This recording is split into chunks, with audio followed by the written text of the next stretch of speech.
brothers and sisters, and gratitude to the organizers and volunteers of this international US-Cuba conference.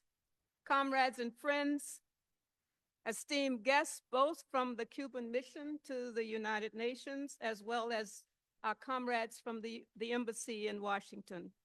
And a special greeting to our honored sisters of the Cuban delegation representing the 69th session of the Commission on the Status of Women. The conference is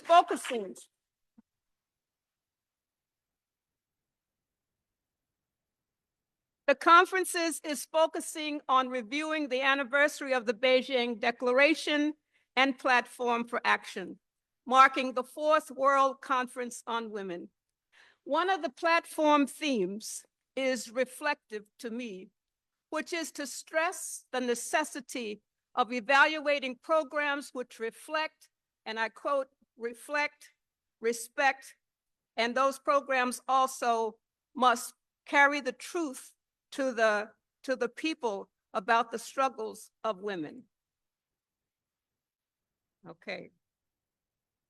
Don't take my time away, Roger. I know you don't. I know you are.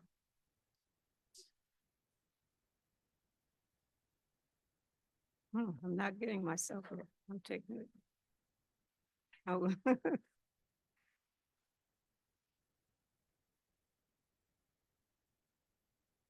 Okay. So as I was saying, the platform theme is reflective, which discusses how one must reflect, how one must respect the history, the culture, and the spirituality, and the language and aspirations of women. Fidel and Malcolm were disruptors. Fidel and Malcolm were disruptors. Both challenged the patriarchy and misogyny. Both were very clear and taught our people to advance. If you were going to advance the struggle for liberation, you had to have an end to sexism, violence, gender equality, racial oppression, and to eradicate the hegemony of capitalist exploitation. The struggle both of them taught must be to demand the respect of and for the, quote, history, culture, spirituality, language, and aspiration of women. In that context, we cite just a few examples of how these aspirations were carried out from the incept of the Cuban Revolution into today with the role of the Federation of Women, founded 65 years ago on the heels of the Cuban Revolution. That organization was rooted and is rooted in the ideology of the social experiment and actions of masses of women workers, grandmothers, youth, all who were supportive of the revolution then and now, and the activists and combatants who were members of the July 26 movement. It has been written, and I quote, that Cuban historiography gives a prominent place to the heroines of the Cuban Revolution, highlighting their multiple functions in the revolutionary process.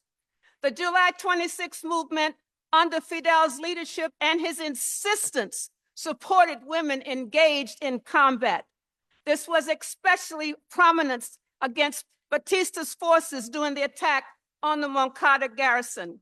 During the attack were members of the Mariana Grajales squad, solely made up of women. Their names are memorialized in the historiography of Cuban women: Celia Sanchez, Vilma Espin, Aleda March, and Isabel Rielo. Isabel directed the squad. In commemorating the centennial of the birth of Malcolm X, El Haji Mel Shabazz, we must never forget to center gender politics and the expression of women in Malcolm's social and ideological transformation as a leader, a Pan-Africanist, and an internationalist. We know how Malcolm expressed the love and respect for his mother, Louise Langdon Little, the love of his life and partner, Betty Shabazz, his sister, Ella Collins. In addition, there were so many other Black women who influenced his social and ideological transformation as a leader, as a revolutionary, a Pan-Africanist, and an internationalist. Furthermore, we would offer and provide one of the most inspiring and most quoted examples of Malcolm's leadership was in 1962 in a speech in Los Angeles where he said, and I quote, "The most disrespected persons in America is the Black woman." This position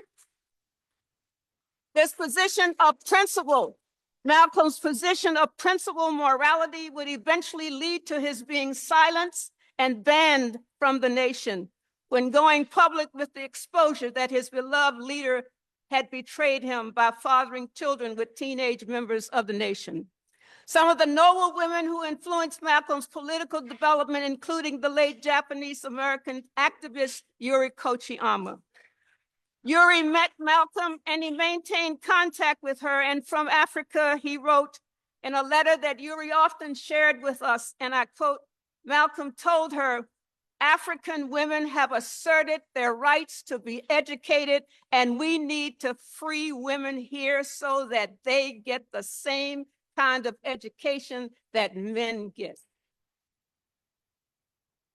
In 1964, shortly after he returned from Mecca, Sister Selma B. Sparks interviewed Malcolm in the Progressive Labor Party's Challenger newspaper. Selma Sparks has the distinction as a legendary journalist and a living ledger and a factual historian. She was the only woman Malcolm ever requested to be interviewed. That's Sister Selma Sparks. And she later worked in the Organization of African American Unity's newspaper, the Black Lash. Including all of this information is in Malcolm's pages. And then there's the philosopher and Marxist, the late activist theoretician Grace Lee Boggs, the actress Ruby Dee, and Gwen Patton, who was a Tuskegee student and SNCC member, and she was the one that invited Malcolm to Birmingham, Alabama on February 4th, 1965, where he briefly met Sister Coretta Scott King.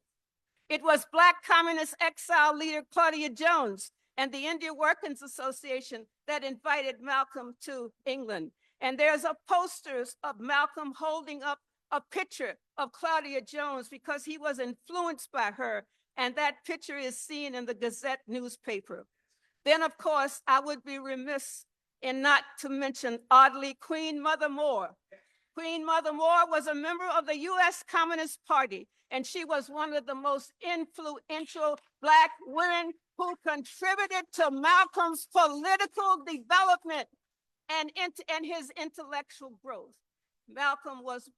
Queen Mother Moore was one of the most influential because she emphasized to Malcolm the significance of Pan-Africanism and internationalism in the struggle for Black freedom here and abroad.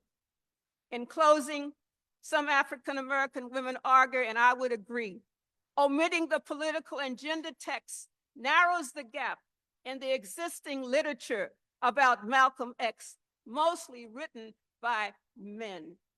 It is in the challenge of young scholar activists, especially now, during this period when we celebrate the centennial of his birth, to encourage and support intergenerational study, research, and engage in deep discussion of the many women who contribute to shaping Malcolm X's political ideas and trajectory, and of the path of struggle that he chose personally and politically until he was untimely assassinated right here on February 21st, 1961. As Cuba, under the leadership of Fidel and the Communist Party of Cuba, began, and its inheritors continued to build socialism in the face of this 60+ years immoral, illegal economic genocidal blockade, where they continue to enshrine its historiography by giving a prominent place in the heroines of their nation. We have to do the same thing. So in closing, I want to lift up the names of some of the Black women who were the inheritors of Malcolm's tradition. And if you would repeat after me, Ashe, Louise Langdon Little, Betty Shabazz, Ella Little Collins, Queen Mother Moore, Vicki Garvin, Yuri Kochiyama, Maya Angelou, Grace Lee Boggs, Ruby Dee, and Gwendolyn Patton. Thank you.